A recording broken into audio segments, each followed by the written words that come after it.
Bismillahirrahmanirrahim.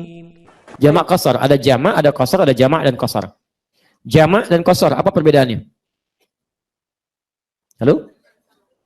Satu namanya, satu jamak, kedua qasar, jelas kan? Yang kedua adalah hukumnya. Jamak menggabungkan dua jenis salat, qasar menyingkat salat, jamak dan qasar menggabungkan dua salat dan menyingkatnya. Zuhur 4, asar 4, antum gabungkan zuhur dengan asar. Syaratnya yang berdekatan. Ya, zuhur dengan asar. Karena zuhur sudah dapat asar, maka maghrib dekat dengan isya. Maka maghrib boleh dengan isya. Subuh dekat dengan? Tidak, subuh nggak dekat kemana-mana. Makanya dia nggak bisa dijamak sekaligus. Ya, awas hati-hati. Ini penting saya sampaikan karena pernah terjadi kasus di Garut. Ya, 20 tahun yang lalu. Jadi 19 tahun yang lalu, 19 tahun karena kelas yang kedua. Ya, satu kali. Kemudian ini malam Jumat kisahnya. Malam Jumat, ya ada seorang teman kami bangun luar biasa jam 2. Khusyuk, jarang-jarang sholat begitu. Sholat, tunaikan, bagus, luar biasa, selesai. Ini kisah nyata, bukan mengarang. Begitu kami ke masjid, saya pulang dari masjid, dia masih tidur. Saya pikir apa dia ke masjid apa enggak ya? Terus saya teruskan sampai jam 7, setengah 8 masih tidur. Begitu dia bangun, saya tanya, antum kok nggak kelihatan di masjid, nggak sholat subuh? Adik-adik, saya mah sudah jamak tadi sekalian tahajud katanya. Nah ini nggak bisa, nggak bisa. Jadi nggak bisa subuh dijamak dengan sholat lainnya. Jelas ya? Di subuh terpisah, duhur dengan asar, maghrib dengan isya. Nah sekarang, antum ketika akan menjamak qasar, duhur dengan asar, satukan, kemudian kurangi jadi 2. Hanya yang genap saja, yang ganjil tidak bisa.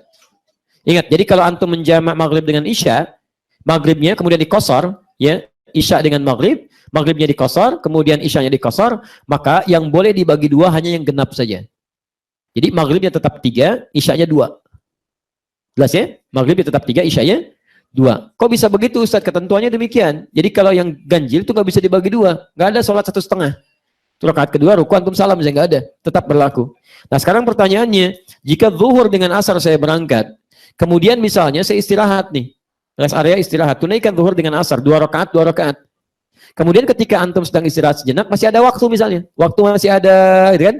Santai dan sebagainya. Ada kesempatan sholat sunnah. Masih boleh nggak mengerjakan sholat sunnah? Yang tidak angkat tangan. Yang boleh? Baik, alhamdulillah. Antum nggak ada teman ya, sendirian. Nah, jangan terlalu soleh Pak. Nggak usah. Nggak usah dikerjakan. Kenapa? Lihat, yang fardu aja dikurangi. Masa mau tambah dengan yang sunnah? 4 dikurangi jadi 2. Masa mau ditambah dengan yang sunnah? Nah, saat Anda tidak mengerjakan yang sunnah ini, maka yang sunnah pun tetap dituliskan pahalanya sempurna. Walaupun Anda nggak kerjakan.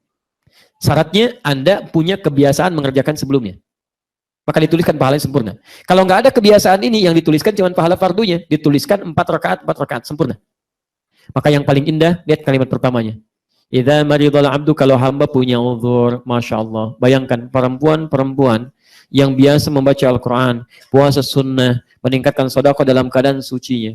Lantas kemudian dia tiba masa haidnya, tiba kemudian masa tidak bisa baca Al-Quran, tidak menunaikan sholatnya, maka semua pahala yang dikerjakan saat sucinya diberikan tanpa dikurangi sedikit. Maka saya wasiatkan pada seluruh perempuan-perempuan muslimah, kalau sedang tiba masa sucinya, perbanyak amal saleh, baca Al-Quran, sholat sunnah, zikir dan sebagainya. Anda ketika tiba masa haid, itu semua pahala diberikan. Walaupun Anda tidak mengerjakan, sempurna pahalanya.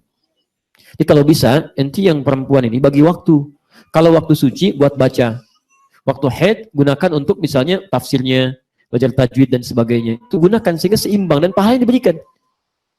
Awas, sampai hingga tiba nanti masanya, kalau sudah nanti tidak haid lagi, ya, habis masa itu antum kehilangan sesuatu yang anugerah besar luar biasa. Tolong biasakan ya, dan semoga Allah berikan bimbingan. Bila ya kita walaupun sedang nggak sholat, pahalanya ada, Masya Allah, belum tentu. Kalau Anda nggak biasa, belum tentu.